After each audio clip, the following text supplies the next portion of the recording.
आज हम जिस चैप्टर के महत्वपूर्ण प्रश्नों की चर्चा करेंगे वो चैप्टर है रासायनिक बल गतिकी। चैप्टर नंबर 3 है और राजस्थान बोर्ड में इसका वेटेज जो है वो 6 नंबर का है। 6 अंक के इसमें से प्रश्न पूछे जाएंगे। पहला प्रश्न है कोटि तथा आणविकता में अंतर बताइए। तो यहाँ कोटि जो है उसको हम n से दर्शाते हैं, आणविकता को स्मॉल m से दर्शाते हैं। ठीक, पहला अंतर क्या है?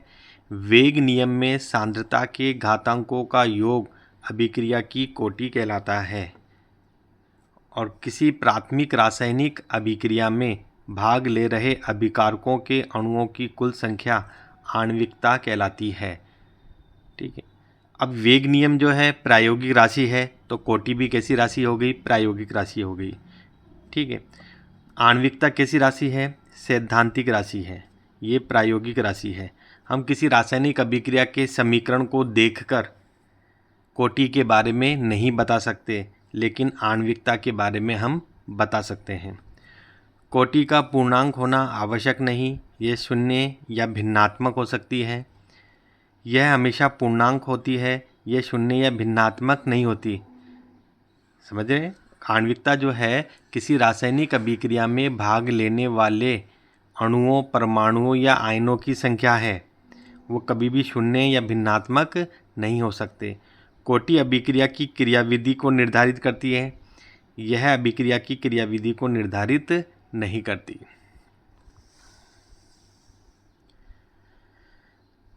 दूसरा प्रश्न है छद्म प्रथम कोटि की अभिक्रिया कैसे कहते हैं? इसे आभासी एक अणुक अभिक्रिया भी कहते हैं। ऐसी अभिक्रिया जिसमें आणविकता का मान 2 हो और कोटि का मान कितना हो? 1 हो। m बराबर तो कितना हो? 2 हो। 2 अणु भाग ले रहे हैं, लेकिन कोटि n बराबर कितनी होनी चाहिए? 1 होती है। छद्म प्रथम कोटि की अभिक्रिया कहलाती है। इसका एग्जाम्पल है एथिल एसीटेट का जल अपघटन। ये एथिल एसीटेट है, जल अधिक मात्रा में लेंगे, अम्लीय माध्यम में जल अपघटन करा रहे हैं, एसिटिक एसिड बनेगा और एथिल अल्कोहल बनेगा। यहाँ कितने अणु भाग ले रहे हैं? 1 अणु तो ले रहा है एसीटेट का, एथिल एसीटेट का, 1 अणु है जल का। ठीक है, तो आणविकता तो कितनी हो गई? 2। लेकिन यहाँ अभिक्रिया का वेग जो है जल की सांद्रता पर निर्भर नहीं कर रहा। क्यों? क्योंकि जल जो है बहुत अधिक मात्रा में लिया गया है। यहाँ जल की सांद्रता क्या है? स्थिर है। अभिक्रिया का वेग केवल एथिल एसीटेट की सांद्रता पर निर्भर करता है, इसलिए कोटि का मान कितना हो गया? 1। तो यहाँ लिखा है यहाँ जल की सांद्रता स्थिर है, इसलिए अभिक्रिया का वेग केवल जल की एथिल एसीटेट की सांद्रता पर निर्भर करेगा, जल की सांद्रता पर निर्भर नहीं करता। तीसरा प्रश्न है शून्य कोटि अभिक्रिया के लिए समाकलित वेग व्यंजक व्युत्पन्न कीजिए, या वेग जो समीकरण आएगा उसको हमें क्या करना है? समाकलित वेग समीकरण व्युत्पन्न करना है। कोई अभिक्रिया है, अभिकारक से क्या बन रहा है? उत्पाद बन रहा है। इसके लिए वेग नियम लिखेंगे, वेग बराबर -dr/dt। ये स्क्वायर ब्रैकेट में बंद कर रहा है, ये किसको दर्शा रहा है? अभिकारक की सांद्रता को। बराबर k0 r की सांद्रता की घात 0, क्योंकि शून्य कोटि की अभिक्रिया में अभिक्रिया का वेग किसी भी अभिकारक की सांद्रता पर निर्भर नहीं करता, और जिसकी घात 0 होती है उसका मान कितना आ जाता है? 1 आ जाता है। या -dr/dt is equal to k0, समीकरण 1 हो गया। इस समीकरण 1 को हम किससे गुणा करेंगे? पहले माइनस से करेंगे तो ये प्लस हो जाएगा और dt को इधर ले जाएंगे तो ये आ जाएगा dr बराबर -k0 dt। ये समीकरण 2 आ गया। समीकरण 2 का क्या करेंगे? समाकलन करेंगे। समीकरण 2 का समाकलन करेंगे। जब समाकलन करते हैं तो एक स्थिरांक लगाते हैं। ठीक है, ये स्थिरांक हमने क्या लगा दिया? c लगा दिया, इंटीग्रेशन कोफिशिएंट लगा दिया, समीकरण स्थिरांक लगा दिया। ठीक है, समाकलन स्थिरांक लगा दिया। r is equal to -k0 i आ गया। ठीक है, अब i की वैल्यू निकालेंगे हम। कैसे निकालेंगे? यदि t बराबर 0 हो तो r बराबर r0 होगा। r क्या है? t समय पश्चात सांद्रता। r0 क्या है? प्रारंभिक सांद्रता। उपरोक्त मान समीकरण 3 में रखने पर, समीकरण 3 में रख दें, आर की जगह आर नोट रख दें, के नोट टी की जगह क्या रख दें, 0 रख दें, तो ये तो 0 हो गया पूरा, ये पूरा 0 हो जाएगा। तो आई बराबर क्या आ जाएगा, आर नोट आ जाएगा। ये आई का मान समीकरण 3 में रख दें, तो आर बराबर माइनस के नोट टी, आई की जगह क्या रख दें हम, आर नोट रख दें, समीकरण 4 आ गया। ठीक है, अब के नोट निकालेंगे, इसको इधर ले गए तो ये प्लस हो गया, इसको इधर ले जाएंगे माइनस, और टी से भाग दे देंगे, समीकरण 5 आ गया। ये क्या है, शून्य कोटि की अभिक्रिया का समाकलित वेग व्यंजक है। अब के नोट का मात्रक लिखें, इस पर सांद्रता में परिवर्तन, नीचे क्या है समय, सांद्रता क्या होती है मोल पर लीटर, और समय सेकंड या मिनट में ले लीजिए, तो क्या मात्रक आएगा, mole into litre inverse into समय इनवर्स। अगला प्रश्न है, प्रथम कोटि अभिक्रिया के लिए समाकलित वेग व्यंजक प्राप्त कीजिए। ठीक है, सेम वैसा ही शून्य कोटि वाला था। ये भी इम्पोर्टेंट प्रश्न है आपके 2025 के लिए, इससे पहले वाला भी इम्पोर्टेंट है। ठीक है, ऐसी अभिक्रिया जिसमें अभिक्रिया का वेग अभिकारक की सांद्रता के प्रथम घात के समानुपाती होता है, प्रथम कोटि की अभिक्रिया कहलाती है। अभिकारक है आर, उत्पाद पी है। इसके लिए वेग नियम लिखें, वेग बराबर minus D R upon D T बराबर K1, और यहाँ आर की पावर कितनी आएगी, 1 आएगी, क्योंकि प्रथम घात के समानुपाती है। K1 क्या है, प्रथम कोटि की अभिक्रिया का वेग स्थिरांक है।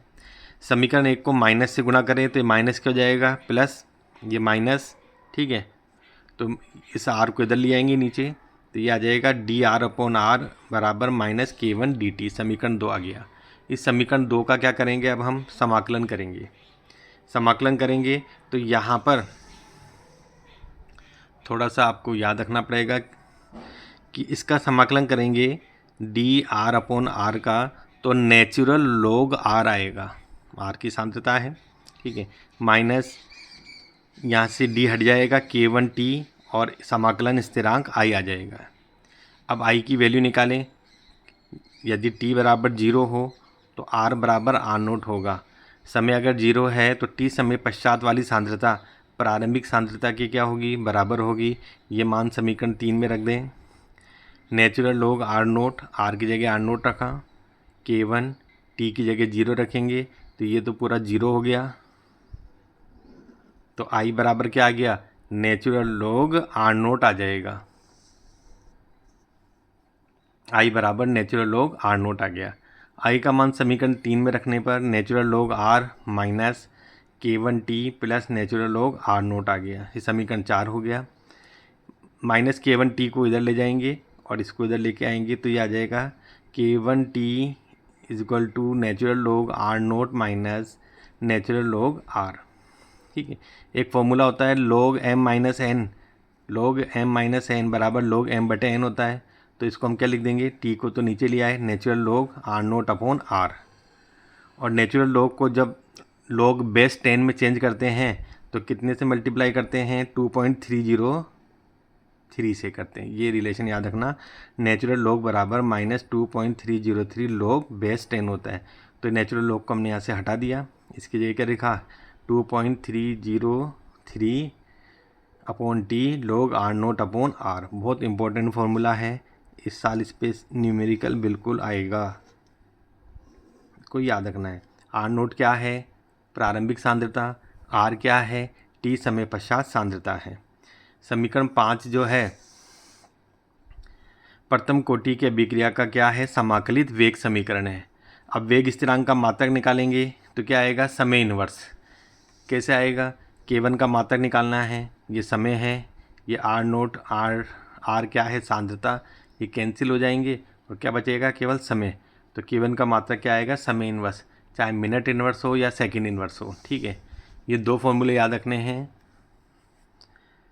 वेग स्थिरांक का मात्रक निकालने का सूत्र है मोल की पावर 1 माइनस एन, लीटर की पावर n-1, और समय इन्वर्स। n क्या है, कोटि है, n क्या है, कोटि।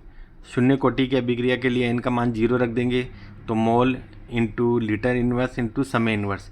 प्रथम कोटि के लिए n का मान 1 रखेंगे तो ये 0 हो गया, ये 0 हो गया, तो समय इन्वर्स बचेगा। द्वितीय कोटि के लिए n का मान 2 रखेंगे तो मोल इन्वर्स इंटू लीटर इंटू समय इन्वर्स आ जाएगा। और ये K1 वाला फॉर्मूला आपको याद रखना ही है। R नोट क्या है? प्रारंभिक सांद्रता। R क्या है? T समय पश्चात सांद्रता। ठीक है, बहुत इंपॉर्टेंट सूत्र है दोनों, इस पे न्यूमेरिकल बनेगा।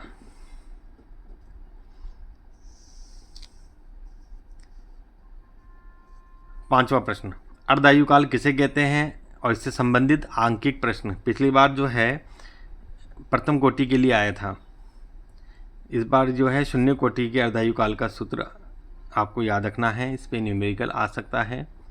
वह समय जिसमें आधा अभिकारक उत्पाद में बदल जाता है अर्धायु कहलाता है। प्रथम कोटि की अभिक्रिया का अर्धायुकाल टी हाफ ज्ञात करने का सूत्र क्या होगा? टी हाफ बराबर 0.693 अपॉन K1। K1 क्या है? वेग स्थिरांक। टी हाफ क्या है? अर्धायु है, 10 सेकेंड है जैसे न्यूमेरिकल दिया हुआ है। तो आपको क्या करना है? K निकालना है, तो आपको K1 बराबर क्या हो जाएगा? 0.693 अपॉन टी हाफ, 10 का भाग देना है। और ये बिल्कुल आसान प्रश्न था, 1.5 नंबर का आया था। शून्य कोटि की अभिक्रिया के लिए अर्धायु काल ज्ञात करने का सूत्र याद रखना है। टी हाफ बराबर R नोट अपॉन 2 इंटू के note. R naught upon 2 into के नोट। के नोट क्या है? वेग स्थिरांक। R नोट क्या है? प्रारंभिक सांद्रता है। नेक्स्ट प्रश्न है, अभिक्रिया के वेग पर ताप का प्रभाव बताइए और वितरण वक्र को समझाइए।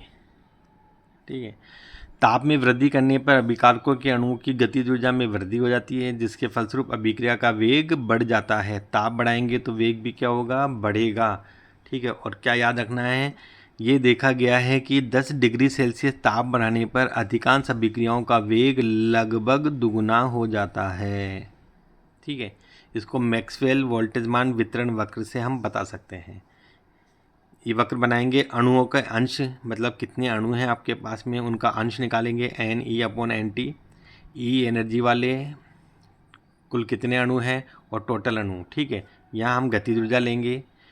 T डिग्री सेल्सियस ताप पर अगर हम ग्राफ बनाएंगे तो इस तरह से आएगा, ये ग्राफ आएगा यहाँ।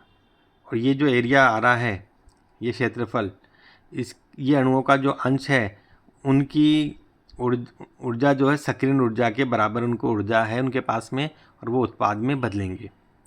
अब हम 10 डिग्री सेल्सियस ताप बढ़ा देते हैं। ठीक है, तो ग्राफ का जो ये वक्र है, जो इसका पीक है वो कम हो जाएगा और ग्राफ थोड़ा सा इधर शिफ्ट हो जाएगा।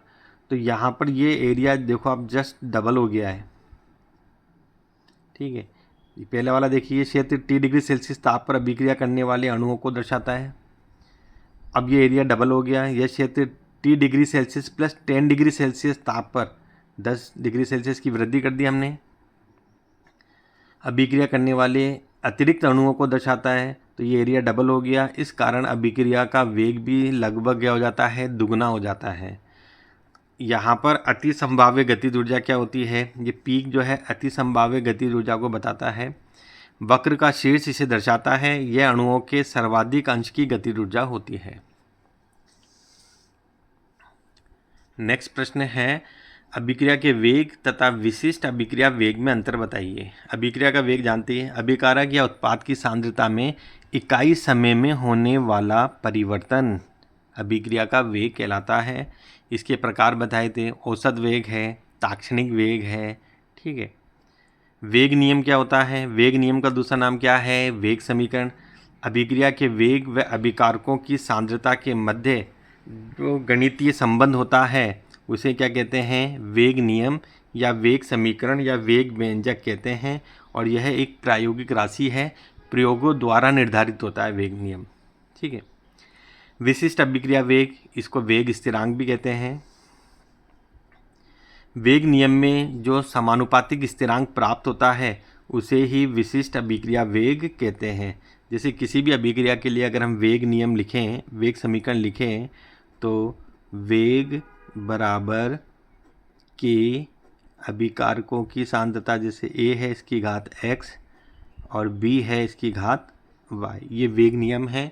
तो यहाँ पर जो स्थिरांक आएगा समानुपातिक स्थिरांक, इसे ही क्या कहते हैं हम, विशिष्ट अभिक्रिया वेग कहते हैं। ठीक है, यहाँ वेग स्थिरांक के मात्रक शून्य कोटि के लिए, प्रथम कोटि के लिए भी बता चुके हैं, हम निकाल सकते हैं उस फॉर्मूले से। ठीक है, हमारा नेक्स्ट प्रश्न है, टक्कर सिद्धांत को समझाइए। यह सिद्धांत इसके अनुसार अभिकारकों को ठोस गोलों के रूप में माना गया है। ठोस गोले होते हैं जो आपस में टकराते हैं और उत्पाद में बदलते हैं, अर्थात अभिक्रिया संपन्न होती है। ठीक है, वापस सुनिए, टक्कर सिद्धांत के अनुसार अभिकारकों को ठोस गोलों के रूप में माना गया है और ये ठोस गोले जो है आपस में टकराएंगे और किस में बदलेंगे, उत्पाद में बदलेंगे। यही टक्कर सिद्धांत है। अभिक्रिया मिश्रण में प्रति इकाई आयतन में प्रति सेकंड संपन्न होने वाले टक्करों की संख्या को क्या कहते हैं, टक्कर आवृत्ति कहते हैं। इसको जेड से दर्शाते हैं। टक्कर आवृत्ति जितनी ज़्यादा होगी अभिक्रिया का वेग भी क्या होगा, उतना ही ज़्यादा होगा। मतलब प्रति सेकंड प्रति इकाई आयतन में जितनी ज़्यादा टक्करें हो रही है अभिक्रिया का वेग भी क्या होगा, उतना ही ज़्यादा होगा। अब आपसे पूछा जाए कि प्रभावी टक्कर होने में कौन कौन से अवरोध सामने आते हैं, कौन कौन से अवरोध होते हैं, तो आपका आंसर होगा 2 अवरोध होंगे। एक तो होता है ऊर्जा अवरोध। कोई सा भी अभिकारक उत्पाद में अपने आप नहीं बदलता, वहाँ एक ऊर्जा का अवरोध होता है जिसे हम कहते हैं सक्रियण ऊर्जा, और इसको दर्शाते हैं ई से, ई ए। एक तो ऊर्जा अवरोध ये है। दूसरा अवरोध होता है अभिविन्यास अवरोध। अभिविन्यास का मतलब है उनके टक्कर की दिशा सही होनी चाहिए। मतलब कोई अभिकारक है, दूसरे अभिकारक से टकराएगा तो उनका प्लस प्लस सिरा सामने आएगा तो अभिविन्यास सही नहीं है। माइनस माइनस एंड से टकराएंगे तो सही नहीं है। प्लस वाले एंड से कौन टकराएगा, माइनस वाला एंड। ठीक है, तो उसे कहते हैं अभिविन्यास अवरोध। नेक्स्ट प्रश्न है, दहलीय ऊर्जा सक्रियण ऊर्जा क्या है, रासायनिक अभिक्रिया में सक्रियण ऊर्जा को बताइए। ठीक है, इसकी महत्व की विवेचना कीजिए और उत्प्रेरक का प्रभाव क्या पड़ता है, रासायनिक अभिक्रिया के वेग पर उत्प्रेरक का क्या प्रभाव पड़ता है। तो दहलीय ऊर्जा क्या होती है, ऊर्जा की वह न्यूनतम मात्रा जो अभिकारक के अणुओं को उत्पाद में परिवर्तित होने के लिए आवश्यक होती है, दहलीय ऊर्जा कहलाती है। इसे ईटी से प्रदर्शित करते हैं, चाहे टी छोटा बना दो या ई टी ऐसे भी हम लिख सकते हैं। सक्रियण ऊर्जा वह अतिरिक्त ऊर्जा जो दहलीय ऊर्जा से कम ऊर्जा रखने वाले अभिकारकों के अणुओं को उत्पाद में परिवर्तित होने के लिए आवश्यक होती है। वह अतिरिक्त ऊर्जा, ये तो न्यूनतम ऊर्जा है जो किसी भी अभिकारक को उत्पाद में परिवर्तित होने के लिए आवश्यक होगी, और सक्रियण ऊर्जा अतिरिक्त ऊर्जा है जो दहलीय ऊर्जा से कम ऊर्जा रखते हैं अभिकारक, उनको अब उत्पादों में परिवर्तित होने के लिए आवश्यक होती है। उसे हम क्या बोलेंगे, सक्रियण ऊर्जा। इसे हम ई ए से दर्शाएंगे। E total is equal to E R plus E A होता है। ई आर क्या है, ये अभिकारकों के अणुओं की औसत गतिज ऊर्जा है जो उनकी खुद की ऊर्जा होती है। ठीक है, और ये ई टी क्या है, टोटल ऊर्जा है, दहलीय ऊर्जा है, थ्रेशोल्ड एनर्जी है जो अभिकारकों को उत्पाद में परिवर्तित होने के लिए आवश्यक होती है। ठीक है, सक्रियण ऊर्जा अभिक्रिया की गति या वेग को निर्धारित करती है। सक्रियण ऊर्जा जितनी अधिक होती है अभिक्रिया उतनी ही धीमी होगी। अब इस ग्राफ से समझ में आएगा आपको। देखो ये ग्राफ है, उत्प्रेरक का प्रभाव भी इसमें, यह हमने ऊर्जा ली है, इधर हमने अभिक्रिया निर्देशांक लिए हैं, ये अभिकारक है, यहाँ ये अभिकारकों की औसत गतिज ऊर्जा है, ये उत्पाद में बदलेंगे, ये उत्पादों की औसत गतिज ऊर्जा है। ठीक है, यहाँ से लेकर यहाँ तक की ऊर्जा दहलीय ऊर्जा है। इतनी ऊर्जा अभिकारक के पास आएगी तभी वो उत्पाद में बदलेगा। अब मान लो इसके पास इतनी ऊर्जा है ई आर, तो इसको कितनी ऊर्जा और अतिरिक्त चाहिए यहाँ से लेकर यहाँ तक, इसे कहेंगे सक्रियण ऊर्जा। ठीक है, अब उत्प्रेरक के बिना अगर हम देखें अभिक्रिया तो इस तरह का वक्र मिलता है हमें। जैसे हम उत्प्रेरक लेते हैं तो उत्प्रेरक क्या करता है, सक्रियण ऊर्जा के मान को कम करता है। ये पहले तो ये उत्प्रेरक के बिना थी, अब उत्प्रेरक की उपस्थिति में सक्रियण ऊर्जा का मान क्या हो गया, कम हो गया। ये ग्राफ कहाँ जाएगा, ये पथ क्या हो जाएगा, छोटा हो जाएगा, पी किसका कम हो जाएगा। तो उत्प्रेरक क्या करता है, सक्रियण ऊर्जा के मान को कम कर देता है, जिससे अभिक्रिया का वेग बढ़ जाता है। आपका नेक्स्ट प्रश्न है, वेग नियम से कोटि ज्ञात करना। इस तरह का प्रश्न हर साल पूछा जाता है। वेग नियम दे देते हैं, उससे कोटि निकाली जाती है। जैसे वेग नियम दे दिया, ये वेग बराबर के ए की घात 1/2, बी की सांद्रता की घात 2, तो कोटि निकालेंगे तो कोटि क्या होगा, घातांकों का योग x + y। तो यहाँ आधा है, यहाँ 2 है, तो कितना हो जाएगा 2.5। तो इसकी कोटि कितनी हो गई, 2.5 हो गई। ठीक है, 2.5। इस तरह का न्यूमेरिकल है। न्यूमेरिकल आता है तो लॉग की वैल्यू आपको दी जाएगी प्रश्न में। ठीक है, एक प्रथम कोटि की अभिक्रिया में 30% वियोजन होने में 40 मिनट लगते हैं। टी हाफ की गणना कीजिए। तो सबसे पहले हम K1 निकालेंगे। K1 का सूत्र क्या है, 2.303/T log R0/R। समय कितना दे दिया, 40 मिनट। प्रारंभिक सांद्रता R0 हमने माना कितनी है, 100 माना है। ठीक है, 30% वियोजन के बाद सांद्रता, T समय पश्चात सांद्रता वियोजित हो गया कितना, 30%, बचेगा कितना, 70। तो R0 तो कितना ले लिया हमने, 100, हमेशा 100 लेना है। और R कितना आ जाएगा, 70। इसमें रख दीजिए वैल्यूज़। K1 = 2.303, समय कितना रखा, 40 मिनट। R0 कितना है, 100, R कितना है, 70, 0 से 0 गया तो log 10/7। तो ये हो जाएगा log 10 - log 7। log 10 की वैल्यू 1 होती है, log 7 की वैल्यू 0.8451 ये दी जाएगी प्रश्न में। इसको हम सोल्व करेंगे और इससे गुणा करके 40 का भाग देंगे तो क्या आ जाएगा, K1 8.90 × 10⁻³ मिनट इनवर्स, क्योंकि समय किस में दिया था, मिनट में। प्रथम कोटि की अभिक्रिया है तो K1 का मात्रक केवल समय इनवर्स आएगा। अब टी हाफ निकालना है तो टी हाफ बराबर 0.693/K1 बराबर 0.693। K1 कितना निकाला अभी हमने, 8.90 × 10⁻³ इससे इसको डिवाइड करेंगे तो कितना आ जाएगा, 77.7 मिनट आ जाएगा। नेक्स्ट है 12वां प्रश्न है, दर्शाइए कि प्रथम कोटि की अभिक्रिया के 75% पूर्ण होने में लगा समय अर्धायु का 2 गुना होता है। ठीक है, मतलब ये यहाँ कहना चाह रहे हैं कि 75% समय अभिक्रिया को पूर्ण होने में लगा समय टी हाफ का क्या होगा, दुगुना। ये हमें सिद्ध करना है। तो हम K1 का फॉर्मूला लिखेंगे, जानते हैं 2.303/T log R0/R। अब इसमें समीकरण 1 बनाएंगे पहले। K1 = 2.303, T 75% लिख दिया टाइम, log प्रारंभिक सांद्रता कितनी लेंगे, 100। अब 75% पूर्ण हो गई तो कितनी सांद्रता बचेगी, 25। तो यहाँ 25 आएगा। 100 में 25 का भाग लगाएंगे तो 4, log 4 है। log 4 को log 2 की पावर 2 लिख सकते हैं, तो 2 आगे आ जाएगा और log 2 यहाँ रह जाएगा। ठीक है, इस तरीके से। तो समीकरण 1 आ गया आपके पास में, ये 2 तो आगे आ गया, log 2। अभी इसको log 2 की वैल्यू रखने की ज़रूरत ही नहीं है आपको। K1 = 2.303। अब टी हाफ रखा हमने समय, तो log R0 तो कितना ले लिया आपने, 100। और R कितना लेंगे आप, 50, क्योंकि आधा अभिकारक उत्पाद में बदल चुका है तो 50 ही बचेगा। 100 को 50 से भाग देंगे तो 2 आएगा, log 2 आ गया। ये समीकरण 2 आ गया आपका। अब समीकरण 1 के अंदर 2 का भाग देंगे। K1 2.303, ये नीचे 2.303 कट जाएगा और यहाँ बचेगा 2 × T हाफ अपॉन T 75%। तो T 75% रह जाएगा, तो T 75% = 2 × T हाफ।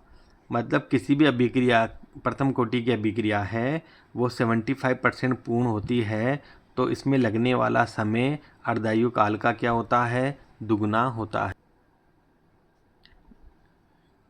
नेक्स्ट प्रश्न है, कोई अभिक्रिया है, रिएक्टेंट से प्रोडक्ट बन रहा है, अभिकारक की सांद्रता 0.03 m से 25 मिनट में घटकर परिवर्तित होकर 0.02 m हो जाती है। औसत वेग की गणना कीजिए सेकंड और मिनट में। तो आप मिनट में दिया है, पहले मिनट में करेंगे और 60 से डिवाइड कर देंगे तो सेकंड में आ जाएगा। औसत वेग होता है -dr/dt। dr क्या है, सांद्रता में परिवर्तन। सांद्रता पहले कितनी थी, 0.03 है, बाद वाली कितनी है 0.02, तो इनका अंतर निकालेंगे R2 माइनस R1, और T2 माइनस T1 तो कितना है 25 है, तो इसको आगे हम यहाँ इनका डिफरेंस निकालेंगे तो माइनस 0.01 अपॉन 25 आ जाएगा। ठीक है, इसको सोल्व करेंगे तो क्या आ जाएगा 4 गुना 10 की घात माइनस 4 मोल प्रति लीटर मिनट इनवर्स। ठीक है, अब इसी के अंदर 60 का भाग लगा दो या नीचे अलग से सोल्व कर लो इसको। ठीक है, सेकंड के पद में तो माइनस dr अपॉन dt। ठीक है, हमने ये 60 का भाग लगा दिया तो मिनट की जगह क्या आ जाएगा सेकंड आ जाएगा। ठीक है।